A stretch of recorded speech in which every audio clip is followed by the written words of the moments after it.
আসসালামু আলাইকুম ওয়া রাহমাতুল্লাহি ওয়া বারাকাতুহু। সম্মানিত আমার ছোট্ট বন্ধুরা, আশা করি তোমরা সবাই অনেক অনেক বেশি ভালো আছো। আজকে আমরা আলোচনা করব তোমাদের নতুন শিক্ষাবর্ষের ২০১৬ সালের ৪র্থ শ্রেণীর যে ইংরেজি বই আছে, ওই বই থেকে unit ৩ unit ৩ my school assembly নামক যে পাঠ রয়েছে, ওই পাঠ থেকে আমরা ১০টি বাক্য তোমাদের সামনে আলোচনা করব। আমি আশা করব তোমরা ক্লাস যদি ভালো করে বুঝতে চাও, অবশ্যই শেষ অবধি পর্যন্ত দেখবে। ধারাবাহিক ক্লাস আমরা ৬ নম্বরে চলে আসছি। এর আগে আমি ৫টি ক্লাস আপলোড করেছি। আশা করি তোমরা ক্লাসগুলো দেখে নিয়েছ। আজকে আমরা ১০টি বাক্যের যে প্রথম বাক্য দেখতে পাচ্ছি,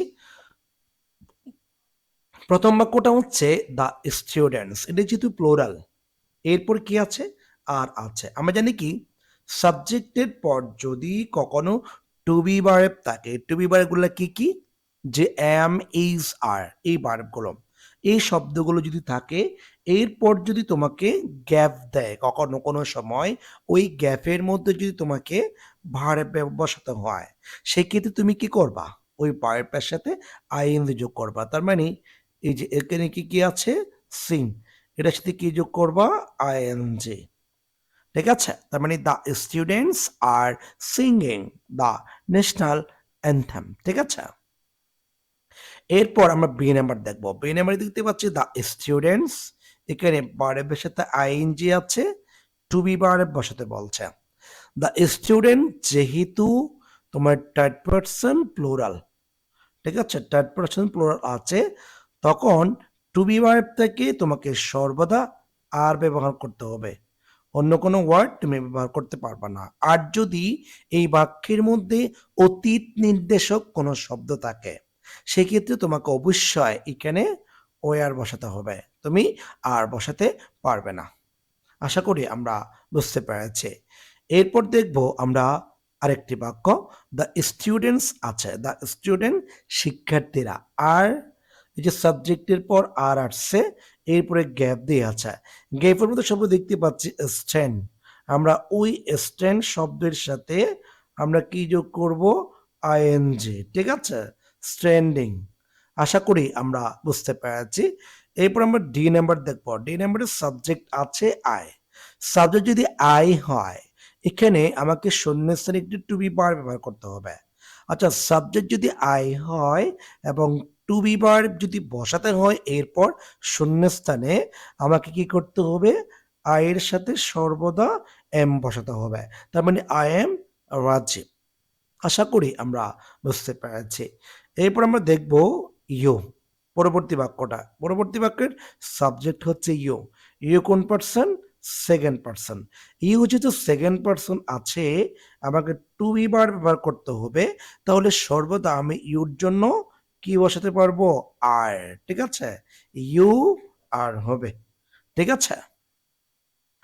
এরপর আমরা আই নাম্বার দেখব। আই নাম্বারে আমরা দেখতে পাচ্ছি যে এখানে সাবজেক্ট হচ্ছে আই, আই এর পর শূন্যস্থান, টু বি বার ব্যবহার করতে হচ্ছে। তো এখন আমরা আয়ের জন্য টু বি বার যে কয়টি আছে? 5টি। কয়টি টু বি বার? 5টি। কি কি? একটি হচ্ছে এম, এরপরে আছে ইস, এরপরে আছে আর, তারপরে আছে পাস্ট টেন্সে ওয়াজ, তারপরে আছে ওয়ার। তার মানে am, is, are, was, were. ঠিক আছে? এই শব্দগুলো হচ্ছে টু বি ভার্ব। তো আমরা আই এর জন্য প্রেজেন্ট টেন্সে সর্বদা আমরা টু বি ভার্ব হিসাবে এম বসাতে পারবো। ইজ কখনো আই এর সাথে বসে না। ঠিক আছে? এরপর আমরা জি নাম্বার দেখবো। জি নাম্বার দেখতে পাচ্ছি আওয়ার স্কুল, আমাদের বিদ্যালয়, থার্ড পারসন সিঙ্গুলার। এরপর আমাকে কি আছে? শূন্যস্থান আছে। শূন্যস্থানে আমাকে শব্দ বসাতে হবে স্টার্ট। স্টার্ট মানে হচ্ছে শুরু করা। যেহেতু আমার সাবজেক্টটি থার্ড পারসন সিঙ্গুলার, সেক্ষেত্রে আমাকে কি করতে হবে?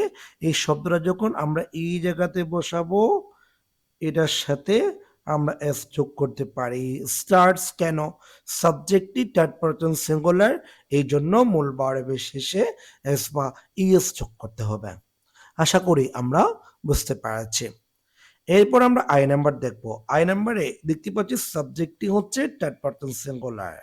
আমরা এখানে টু বি পাওয়ার ব্যবহার করব। আচ্ছা বলো তো যে সাবজেক্টে যদি ইট থাকে এরপর যদি শূন্যস্থান হয়, আমাদের যদি বি ভার্ব বসাতে হয় তাহলে আমরা কোন ভার্বটা বসাবো?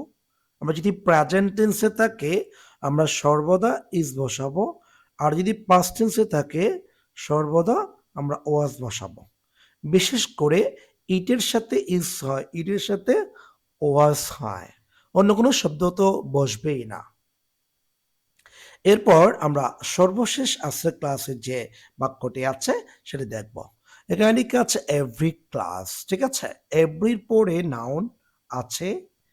যদি কখনো কোনো সময় এভরি স্টুডেন্ট, এভরি ক্লাস, হ্যাঁ, এভরি ফ্রেন্ড, এভরি ভক এভাবে থাকে, তাহলে এর পরে যদি গ্যাপ থাকে ওই ভার্বটার সাথে প্রেজেন্ট টেন্সে তোমাকে অবশ্যই এস বা ইএস যোগ করতে হবে। লিড আছে, লিড মানে পরিচালিত করা, ঠিক আছে? সেক্ষেত্রে আমরা কি করব? এল ই এডি একটা এস যোগ করব। এসটা কেন যোগ করলাম? ওইটা আমার সাবজেক্টিভ থার্ড পারসন, এই জন্য। Subject third person singular number হলে মূল ভার্বের শেষে আমাকে অবশ্যই এস বা ইজ যোগ করতে হবে। আশা করি আমরা বুঝতে পেরেছি। আজকের ক্লাসটি এখানে শেষ করছি। সবাই ভালো থাকবেন, সুস্থ থাকবেন। আসসালামু আলাইকুম ওয়া রাহমাতুল্লাহ।